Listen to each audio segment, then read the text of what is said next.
आता लॉयर नसेल व्हायचं तर या बुक्सचा असाही काही यूज नाही. सो हे बुक्स मी इथे पाण्यात फेकून देतोय. Okay, I hope you don't mind. मला वाटत नाही हे बुक्स फेकून दिल्यावर तुला काही त्रास होईल.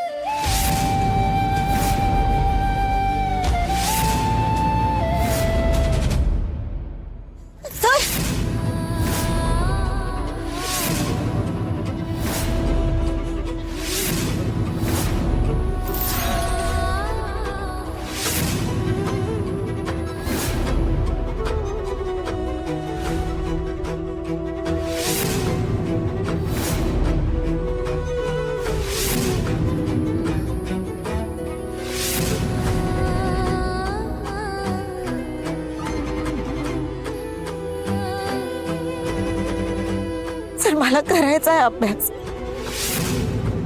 सर मला व्हायचंय लॉयर. का लॉयर नाही व्हायचंय हा निर्णय तर फायनल होता ना तुझा. मग आता काय झालं? आणि मला चांगलं माहिती आहे लॉयर होण्याची इच्छा तुझ्या मनात रुतून बसली. पण आपल्या घरात सध्या जे काही प्रॉब्लेम होत आहेत म्हणून तू असे उलटे सुलटे निर्णय घेतेस. आणि जी गोष्ट तुला इतकी मनापासून हवी आहे तीच सोडायला निघाली असतो. आणि you know what, you have change a lot. खूप बदललीस. अगं प्रत्येक वेळी संकटांना बत्तीशी दाखवून त्यांच्यावर मात करणारी राणी कुठे हरवली आहे? परिस्थिती कितीही बिकट असली तरी होप्स न सोडणारी राणी कुठे आहे? स्वप्न पूर्ण करण्यासाठी शेवटच्या क्षणापर्यंत धडपडणारी राणी कुठे आहे?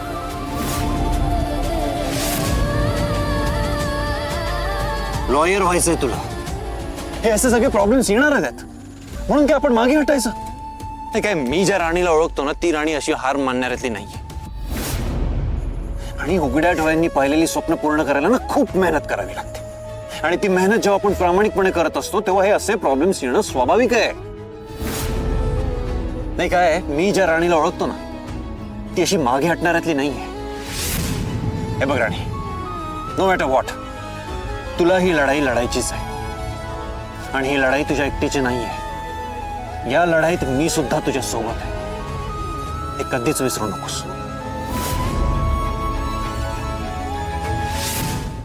सर मला माहिती आहे तुम्ही माझ्या सोबत असणार आहात. पण माझ्यामुळे तुम्हाला एवढा त्रास होता मला नाही बघवत. तुझा प्रत्येक कन्सर्न मला कळतोय राणी. पण मुद्दा असा आहे की आता आपण जे प्रॉब्लेम फेस करतोय त्याचं काय? चल एक वेळेस तू आणि मी सगळ्या प्रॉब्लेम्सची डील करून घेऊ. आपण सगळा त्रास सहन करू. पण आई आबांचं काय? आणि माझं म्हणणं फक्त एवढंच आहे की तू गिव्ह अप करू नकोस. आणि राहिला प्रश्न आईचा, हे बघ ना, थोडे दिवस आहेत, तिच्याकडे दुर्लक्ष कर, इग्नोर कर तिला. तिचं बोलणं एवढं मनाला लावून घेऊ नकोस. आणि आय एम टेलिंग यू, एक दिवस असा येईल तिला रिअलाइज होईल की she was wrong and you were right. मी शब्द देतो तुला, जी व्यक्ती तुझा आज इतका तिरस्कार करते ना तीच आई तुझं कौतुक करेल बघ. सर खरंच असं घडेल का? ऑफकोर्स, आपण घडवून आणू दे. आणि मी वाचलं होतं, सावित्रीबाई फुलेंनी मुलींच्या शिक्षणासाठी खूप त्रास सहन केला होता. अंगावर दगड झेलले होते, शेण झेललं होतं. हे सगळं त्यांनी का केलं होतं? तुझ्यासारख्या असंख्य मुलींनी शिक्षणाचा आधार घेऊन स्वतःच्या पायावर उभं राहावं म्हणून. मग आता तू मागे हटून कसं चालेल? राणी हे बघ, सावित्रीबाईंच्या संघर्षात त्यांच्यासोबत ज्योतिबा फुले जसे उभे होते ना तसं आपल्या या लढाईत मी शेवटपर्यंत तुझ्यासोबत उभा असणार आहे.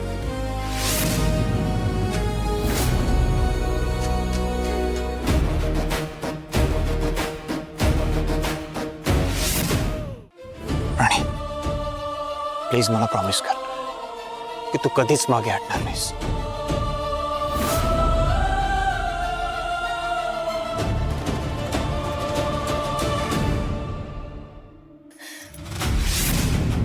सर मी तुम्हाला प्रॉमिस करते की मी ही लढाई लढणार.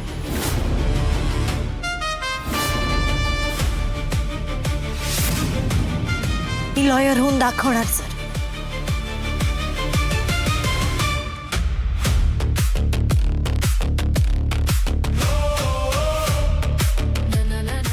आता ही राणी फक्त राणी नसेल, तर ॲडव्होकेट राणी महाडिक असेल.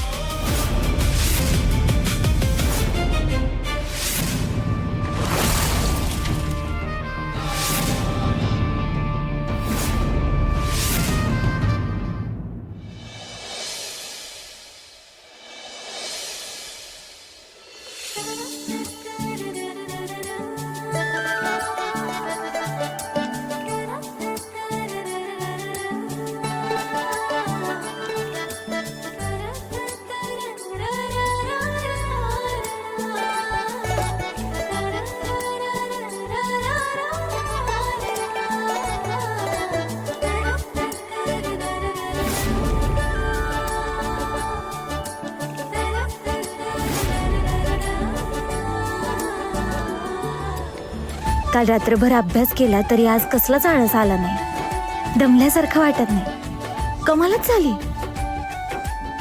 पण ही कमाल इंद्रजित सरांनी केली.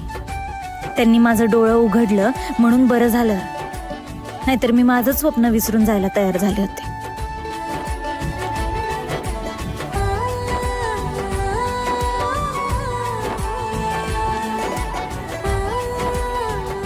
देवा, इंद्रजित सर माझ्याबरोबर जसं आता वागतायत तसंच शेवटपर्यंत वागू देत. माझ्या मागं असंच उभं राहू देत आणि आमचं नातं असंच फुलत राहू देत. राणी,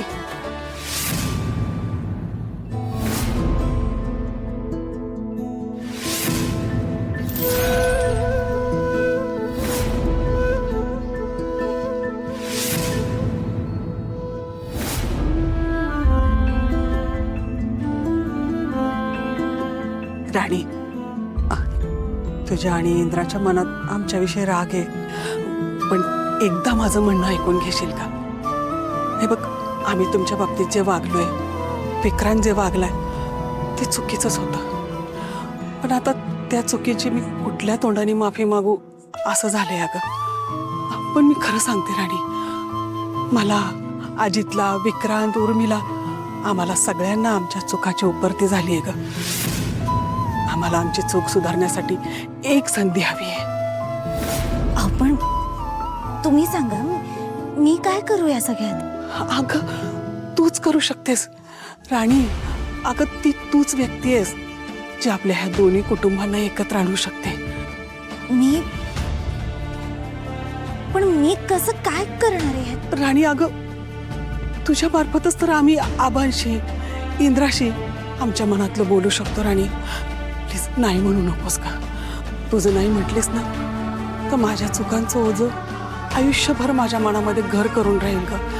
हे बघ, कधीतरी तुला आपलं मांडलंय, तुला समजून घेतलंय असं जर वाटत असेल ना तर फक्त एकदा माझ्या मनात काय चाललंय ना ते समजून घे ग राणी. हे बघ, माझ्या चुकांनी दुरावलेली माणसं मला परत दे. ही आई तुझ्यासमोर भीक मागते असं समज. मला माझी माणसं परत दे राणी. बघा, तुम्ही असं बोलू नका. हो,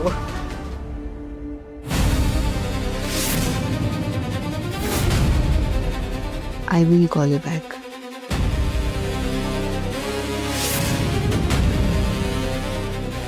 हे बघा, तुमचं म्हणणं कळतंय मला आणि तुमचा त्रास सुद्धा कळतोय. पण हो, एकदा का माणसं तुटली तर त्यांना कितीही जोडण्याचा प्रयत्न केला तरी एक दुखरी गाठ तर राहतेच ना. हे बघ राणी, ती गाठ मी माझ्या मायेने, प्रेमाने, जिव्हाळ्याने हळूहळू दुसर करेल ग. तू फक्त एकदा आबांची, मालतीची, इंद्राची मनधरणी कर. आपले दोन्ही कुटुंब एकत्र येण्यासाठी तू शब्द टाक राणी. फक्त माझ्यासाठी एवढं कर, नाही म्हणू नको. हे बघ, वाटलंस मी तुझ्यासमोर हात जोडते, हवं तर तुझ्या पाया पडते. असं काय करताय?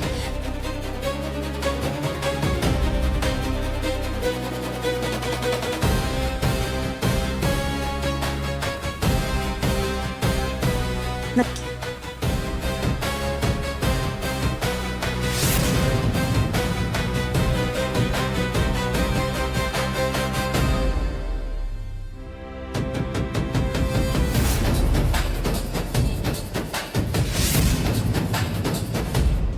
राणी मला शर्ट दे ना.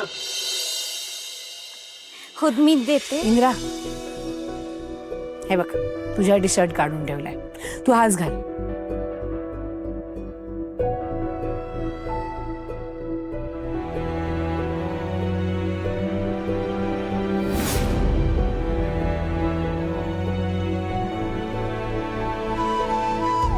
बघ कसं छान दिसतंय तुझ्यावर हा शर्ट.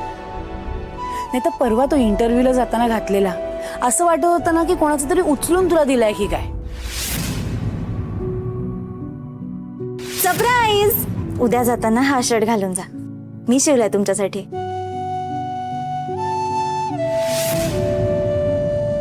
ते तसले कपडे नको घालत जाऊ रे इंद्रा. ते तसे भिकारडे कपडे ना तुझ्यावर अजिबात शोभून दिसत नाही. आणि मुळात ना असले कपडे घालताना जरा तू कोण आहेस याचा विचार करत जा रे. तुला खोटं वाटतंय का? हा, राणीला विचार. काय राणी, चांगला दिसतोय की नाही हा शर्ट? छान दिसतायत ना.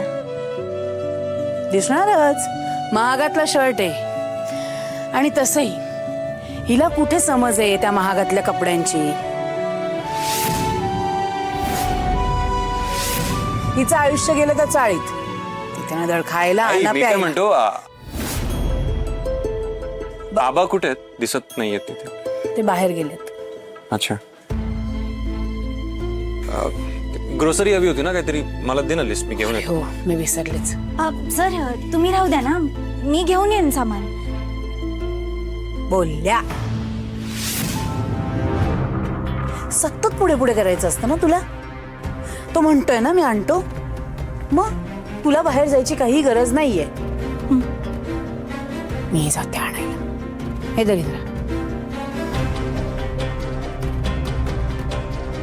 काय बघत उभी आहेस? तुला जी कामं दिलेत ती कर जा.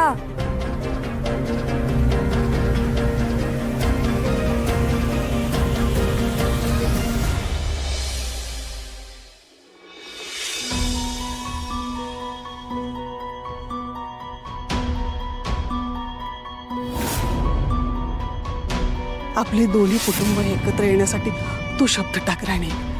फक्त माझ्यासाठी एवढं कर. वाटलंस मी तुझ्यासमोर हात जोडते. काय करू? एकदा तरी रत्नाईंबद्दल मॅडमकडे बोलू का?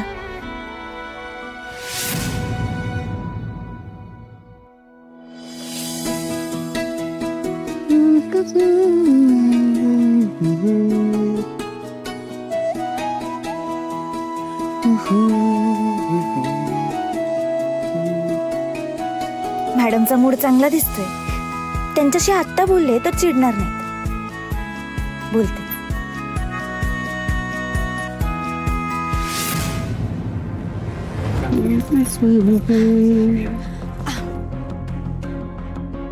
मालती मॅडम, मला ना तुमच्याशी जरा बोलायचं होतं. मला काही बोलायचं नाहीये. अहो जा आज जा, स्वयंपाकाची तयारी कर. आपण माझं ऐकून तरी घ्या. काय सांगितलं मी? जा.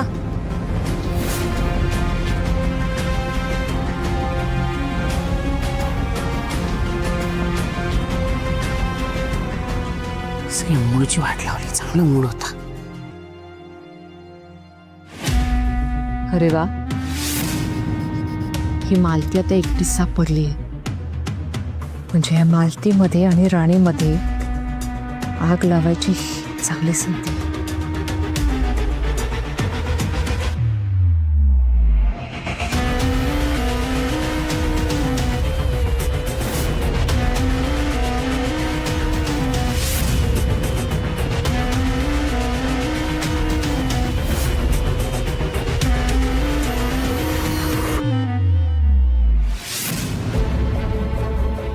मीना, अगं काय करतेस तू? आणि इकडे प्रेग्नन्सी मध्ये ही अशी कामं करायची नसतात. काय वेडेपणा लावलाय? कामं तर करावी लागणारच नाही. तुमची जी गैरसोय होतीये ना, त्यामुळे खूप वाईट वाटतंय. म्हणून तुम्हाला ज्या वस्तू लागतील ना, अशाच वस्तू मी घेऊन आली. त्या वस्तू घ्या प्लीज.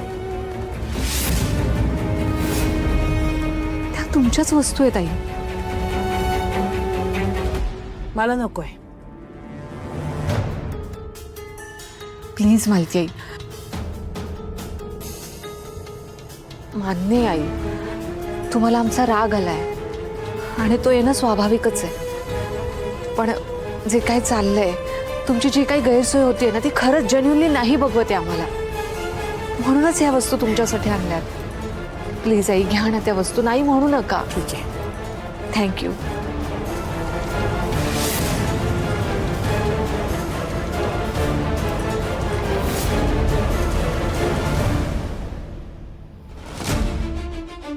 मालती, खरं तर मला बोलायचं नव्हतं, पण तुमच्यापासून मी कधीच काही लपवलं नाही आणि लपवणार पण नाही.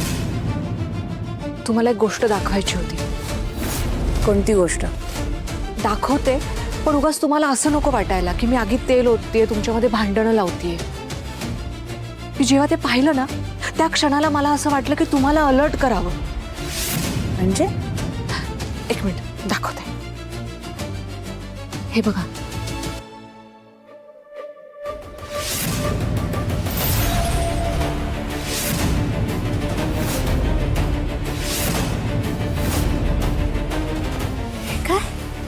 राणी आणि रत्न? हो नाही, शॉक बसला ना तुम्हाला? हे बघताना मी सुद्धा शॉक झाले. असं जेव्हा हे माझ्या समोर घडत होतं ना, तेव्हा मलाही असा शॉक बसला. सॉरी टू सी आई, पण तुम्हाला असं वाटतं ना की राणी तुमच्या बाजूने आहे, तर असं नाहीये. ती तुमच्या विरोधात आहे, होती आणि असणार आहे. नाहीतर तिने रत्नाईंचा हात असा का पकडला असता? सांगा ना आई. मला तर असं वाटतंय तिच्या मनात नक्कीच काहीतरी काळवेर आहे. हे बघा आई, मी जे बघितलं ते मी तुम्हाला दाखवलं. या विषयावर मला काही जास्त बोलायचं नाहीये. फायनली आता त्या राणीबद्दल काय ठरवायचं ते तुम्ही बघा. तो ठरवावं तर लागेलच. येते आई.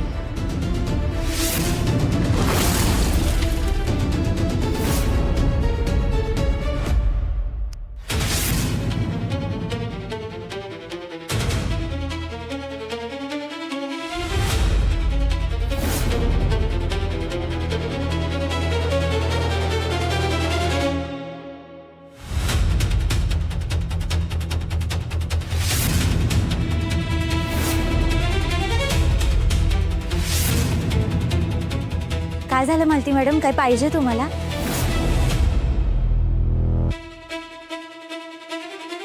काय झालं मॅडम? तुम्ही असं का बघताय? त्या हातातलं काम राहू दे. पालक घे चिरायला. आपण ही डाळ आधी करू. काय सांगितलं? पालक घे चिरायला.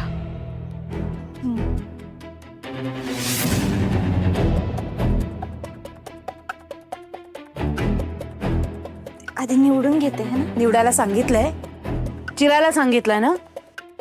तोंड चालवायचं नाही, हात चालवायचा. चिर पटपट.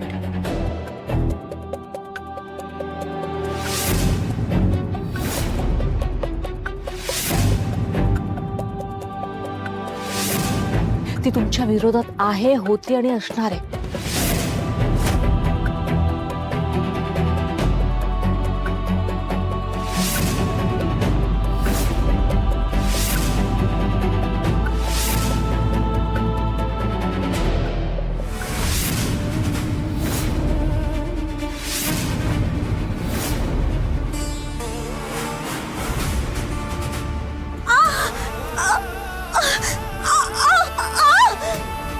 मालती मॅडम, काय करताय तुम्ही? माझ्या हाताला लागताय. मालती मॅडम का?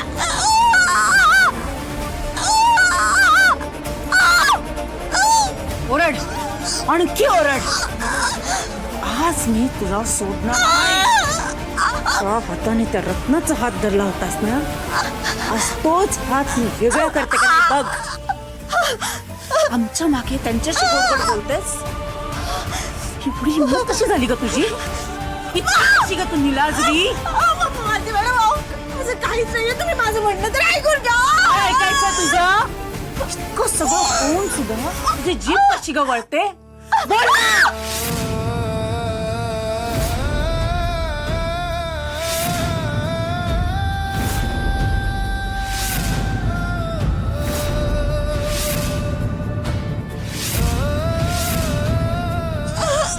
ही मी इथे सगळ्यांना सांगत होते, आपल्या घरात आग लावणारी दुसरी तिसरी कोणी नाही, ही राणीच आहे. पण माझं कोणीच ऐकत नाही. पण आज मी तुला तुझ्या पापाची शिक्षा देऊनच स्वस्त बसणार. ज्यांनी माझ्या नवऱ्याला लाथाडलं, इंद्राला राबवलं, त्याला त्याच्याच फॅक्टरीत कामगार म्हणून काम करायला लावलं, त्यांच्या जवळ जातेस तू? अगं कुठे लाज विकले सांग ना. त्या रत्नामुळे, तिच्या भिकारड्या पोरामुळे आज आपल्यावर ही वेळ आली आहे, विसरलीस का?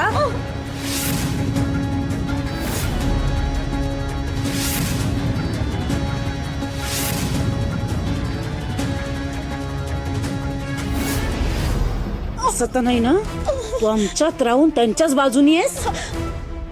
मॅडम माझं काहीच नाहीये. तुम्ही ऐका तरी माझं. मी असं का करेन बरं? तुझं तुला माहित.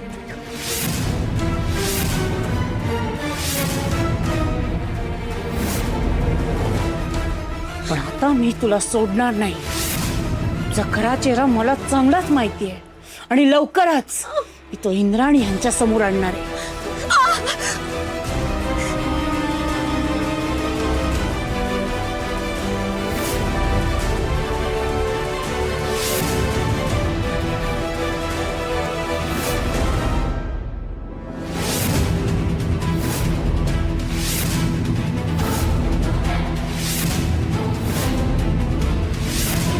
अगं राणी, हे कसं काय लागलं तुला?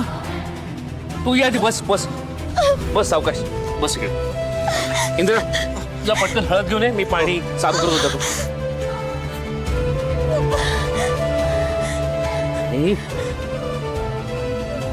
आणि किती लागलंय तुला? सावकाश सावकाश. आणि लागलं कसं? हे नेमकं लागलं कसं? काय झालं नक्की?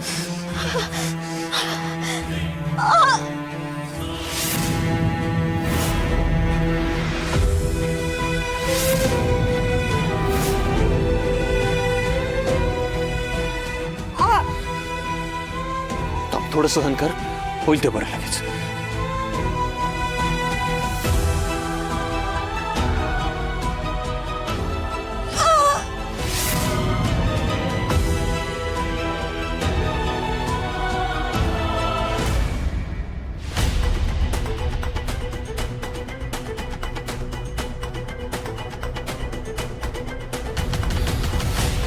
राणी, पण तुला एवढं लागलं कसं? अरे देवा, अगं काय आहे राणी?